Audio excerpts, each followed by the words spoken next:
भाइयों, आप सब लोग मेरे चैनल को सब्सक्राइब कर लें ताकि अगली कहानी टाइम पर मिल खाते। कैसी ये मोहब्बतें दो। पिछले भाग में आपने पढ़ा, संध्या अपने रिजल्ट को लेकर काफी ज्यादा परेशान होती है। वो इसके बारे में अपनी दी आरती को बताती है। आरती संध्या को गले लगाकर बोलती है कि सब ठीक होगा। अब आगे। त्रिपाठी जी और सुशील जी साथ में स्कूल पहुँचे। अरे भाई, तू संध्या को दिल्ली पढ़ने जाने क्यों नहीं दे रहा? त्रिपाठी जी ने सुशील से पूछा। तो फिर सुशील जी ने त्रिपाठी जी से कहा, यार तू तो जानता ही है, अपनी बेटी को कहीं अपनी आंखों से दूर नहीं भेजा है, और दिल्ली तो इतनी दूर है कि कैसे भेज दूं? मुझसे तो नहीं होगा।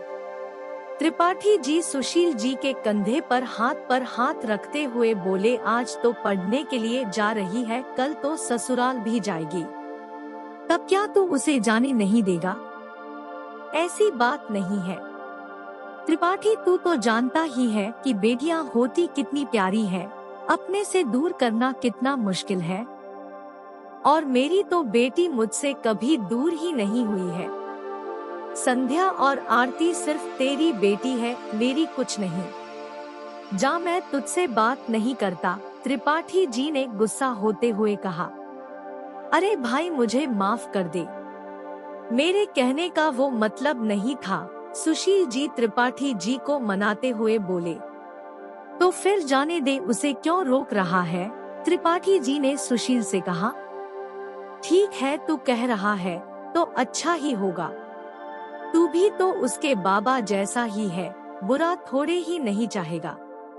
सुशील जी त्रिपाठी जी को गले लगाते हुए बोले, यह हुई ना बात मेरे भाई।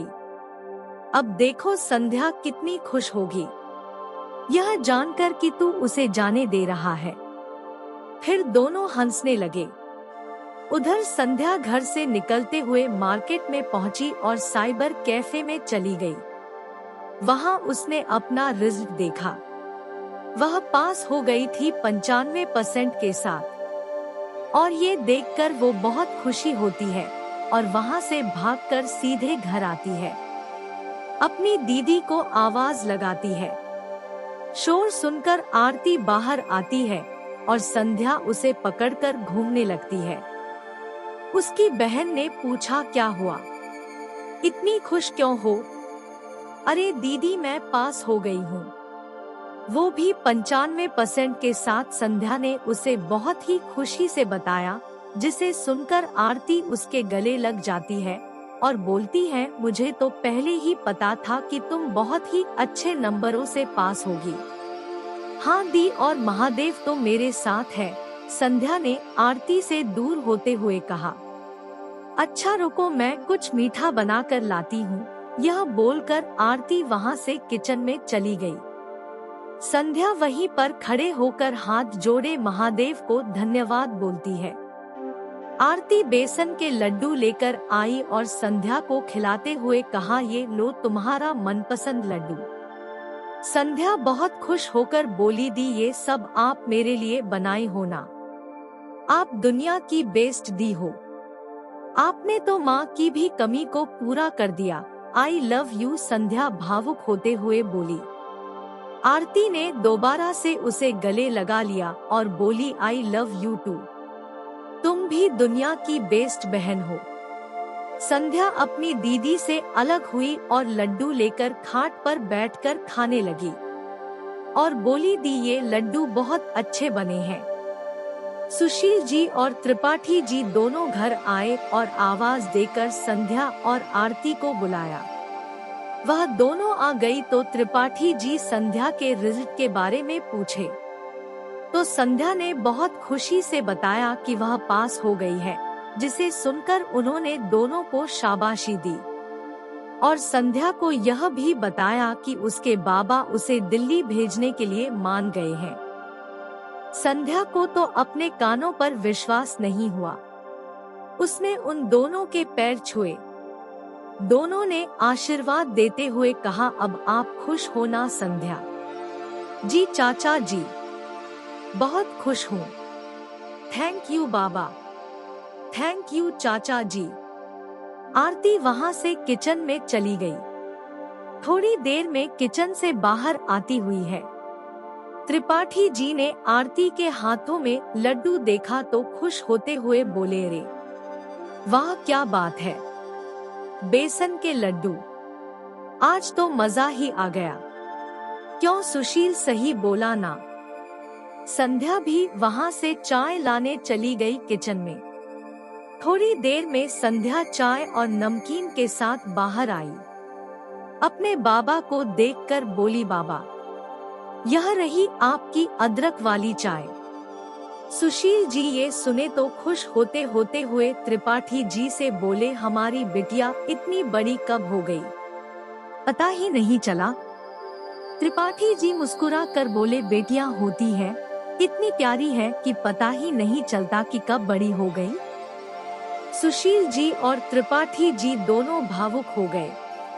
त्रिपाठी जी ने माहौल को हल्का करते हुए कहा, संध्या चाय सिर्फ अपने बाबा को ही दीजिएगा, हमें नहीं। संध्या ने उनकी तरफ चाय बढ़ाई और बोली, ऐसा कभी नहीं हो सकता चाचा जी।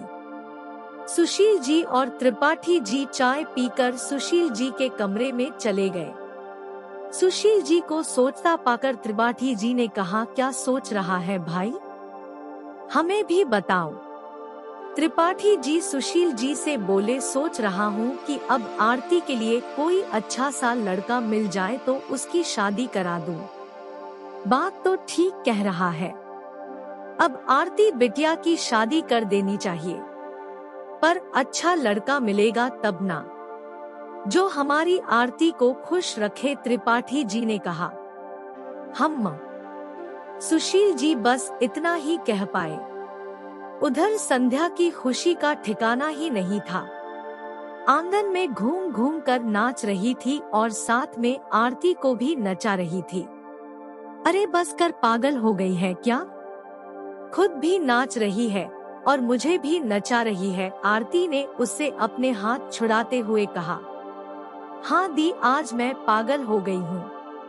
अब मेरा सपना सच होने वाला है, दिल्ली यूनिवर्सिटी में पढ़ने का। संध्या ने हंसते हुए कहा, फिर ठीक है तू नाच, मैं चली। रात का खाना बनाने किचन की तरफ जाते हुए आरती ने कहा, अरे दी रुको, मैं भी आ रही हूँ। संध्या बोलकर आरती के पीछे पीछे किचन में चली गई। रात का वक्त, संध्या का घर। आरती अपने बाबा और चाचा जी को बुलाने गई तो देखा दोनों आपस में बात करके हंस रहे थे। पापा, चाचा जी, खाना लग गया है, आकर खा लीजिए। आरती ने दरवाजे के पास खड़े होकर कहा।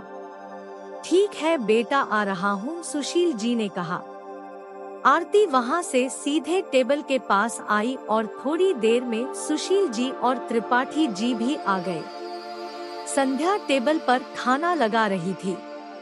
तभी त्रिपाठी जी देखकर बोले, क्या बात है, आज हम दोनों का मनपसंद खाना बना है। तभी संध्या बोली, आप दोनों ने तो मेरा सपना पूरा करने में मेरी मदद की है चाचा जी। संध्या ने खाना परोसते हुए कहा। देखा, सुशील बोला था ना कि संध्या बहुत खुश होगी यह जानकर कि तुम उसे जाने दे रहे हो। त्रिपाठी जी ने सुशील जी के कंधे पर हाथ रखते हुए कहा, वैसे आप वहाँ रहेंगे कहाँ? संध्या। सुशील जी गंभीर होकर बोले, बाबा आप उसकी टेंशन मत लीजिए, मैं हॉस्टल में रह लूंगी। संध्या ने अपने पापा से कहा। फिर ठीक है, कल ही फॉर्म भर देना। त्रिपाठी जी ने खाना खाते हुए कहा। ठीक है चाचा जी, मैं कल ही हूँ ऑनलाइन फॉर्म भर दूंगी, संध्या ने जवाब दिया। सब खाना खाकर सोने चले गए। सुशील जी ने कहने पर त्रिपाठी जी वहीं रुक गए। सुबह का वक्त, 80 घाट। संध्या महादेव को आज धन्यवाद बोलने गई थी और आज बहुत खुश भी थी, उसका सपना पूरा होने वाला था। तभी पुजारी जी वहां आए, संध्या को प्रसाद दिए। संध्या ने उनके पैर छुए। पुजारी जी ने उसे आशीर्वाद दिया। वह सीधा फिर घर के लिए रवाना हुई। तभी उसका फोन बजने लगा। उसने फोन निकाल कर देखा तो रूही का फोन आ रहा था। उसने फोन उठाते हुए कहा, हेलो, और कैसी हो रूही? तभी रूही उधर से गुस्से लहजे में बोली, तूने तो एक बार भी फोन नहीं किया और ना ही मिलने आई। तभी संध्या बीच में बोली, रूही, बाबा मान गए हैं मुझे दिल्ली जाकर पढ़ने के लिए। हाँ सच में, रूही खुश होते हुए बोली और कहा, यह चमत्कार कैसे हुआ? तभी संध्या बीच में बोली, मेरे चाचा जी ने मेरे बाबा को मनाया। समझी, चल मैं फोन रखती हूँ। मेरे घर पर 10 बजे मिल, फॉर्म भरने के लिए जाना है। ठीक है, उधर से रूही बोली। रूही संध्या की बचपन की दोस्त है। संध्या अपने घर पहुंची और अपने बाबा चाचा जी के पैर छुए, फिर अपने काम में लग गई। सुशील जी और त्रिपाठी जी भी नाश्ता करके स्कूल के लिए निकल गए। थोड़ी देर में रूही आ जाती है और फिर संध्या के साथ में ही साइबर कैफे चली जाती है फॉर्म भरने के लिए। रात का वक्त, अध्याय का घर।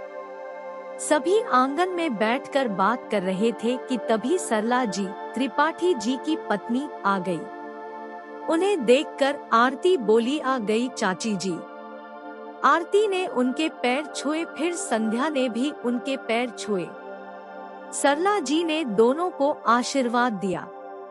प्रणाम भाई साहब, सरला जी ने हाथ जोड़ते हुए सुशील जी से कहा। प्रणाम भाभी जी, आप आ गई। अब आपकी माँ कैसी है? सुशील जी ने भी हाथ जोड़े कहा। मेरी माँ ठीक है भाई साहब, सरला जी सुशील जी से बोली। सरला जी आंगन में सभी के साथ आकर बैठ गई। सभी बात कर रहे थे कि त्रिपाठी जी भी आ गए। सुशील जी ने त्रिपाठी जी को देखकर कहा, तेरी ही कमी है त्रिपाठी, आजा बैठ। सभी बात कर रहे थे कि आरती और संध्या चाय और नमकीन लेकर आ गई। सरला जी ने आरती को देखते हुए सुशील जी से कहा, भाई साहब बुरा ना माने तो एक बात बोले। हाँ भाभी जी, कहिए क्या बात है? सुशील जी ने सरला जी की तरफ देखते हुए कहा, मैंने आरती के लिए एक लड़का देखा है, बहुत ही अच्छे परिवार का लड़का है, सरला जी ने सुशील जी से बोला। सरला जी त्रिपाठी जी से बोली, आपको याद है मेरी सहेली गीता, उसी के भतीजे के लिए रिश्ता है। त्रिपाठी जी सोचते हुए बोले, हाँ याद है, वो जो दिल्ली में रहती है। हाँ सही बोले, उसने कल मुझे फोन किया था। बातों ही बातों में पता लगा उसको अपने भतीजे के लिए संस्कारी और पढ़ी लिखी लड़की चाहिए। तो मैंने अपनी आरती के बारे में बता दिया और उनको हमारी आरती बहुत पसंद आई है। लड़का बहुत अच्छा है भाई साहब, उसका खुद का बिजनेस है और उसकी माँ बहुत प्यारी है। उसके 2 बेटे और 1 बेटी है। उसके पति अब इस दुनिया में नहीं है। उनका बड़ा बेटा अमर, जिसके लिए मैंने आरती की बात की है, वह वहीं दिल्ली में रहता है, अपना खुद का बिजनेस देखता है। और उनका छोटा बेटा कबीर लंदन में बिजनेस करता है। और उनकी छोटी बेटी तन्वी, वह अपनी पढ़ाई कर रही है। सरला जी ने सुशील जी को देखते हुए बोला। सरला जी ने सुशील जी से कहा, भाई साहब आपको कोई दिक्कत तो नहीं हुई? आपसे बिना पूछे आरती के लिए रिश्ते की बात कर ली। सुशील जी खुश हुए और बोले, भाभी जी, आरती और संध्या आप ही की बेटी है। आपने सोचा है तो अच्छा ही सोचा होगा, क्योंकि कोई भी माँ अपनी बेटी का बुरा नहीं सोचते और ना ही चाहती है। आपको जो ठीक लगे आप कीजिए, सुशील जी खुशी खुशी से बोले। सरला जी यह सब सुनकर रोने लगी और बोली, धन्यवाद भाई साहब, आपने मेरी बात का सम्मान रखा। त्रिपाठी जी बोले, यह सब ठीक है, पर वैसे लड़के वाले कब आ रहे हैं? सरला जी उनको देखते हुए बोली, इस महीने की 25 तारीख को, क्योंकि उनका लड़का अभी इंडिया में नहीं है, बिजनेस के सिलसिले में न्यूयॉर्क गया है, यानी कि 2 हफ्ते बाद आ रहे हैं। सुशील जी ने कहा, जी भाई साहब। सरला जी ने उनकी बात का जवाब दिया। अभी तक कमरे के दरवाजे के पास खड़ी आरती और संध्या सबकी बात सुन रही थी। तभी संध्या ने आरती को छेड़ते हुए कहा, क्या बात है, लड़के वाले आ रहे हैं, वो भी सिर्फ 2 हफ्ते में। आरती चुपचाप कमरे में अंदर आकर बेड पर बैठ जाती है और इसी के साथ इस कहानी का यह अध्याय समाप्त होता है। अगर आप इस कहानी में आगे क्या हुआ जानना चाहते हैं तो कहानी का अगला भाग जरूर पढ़ें। कैसी ये मोहब्बतें 3।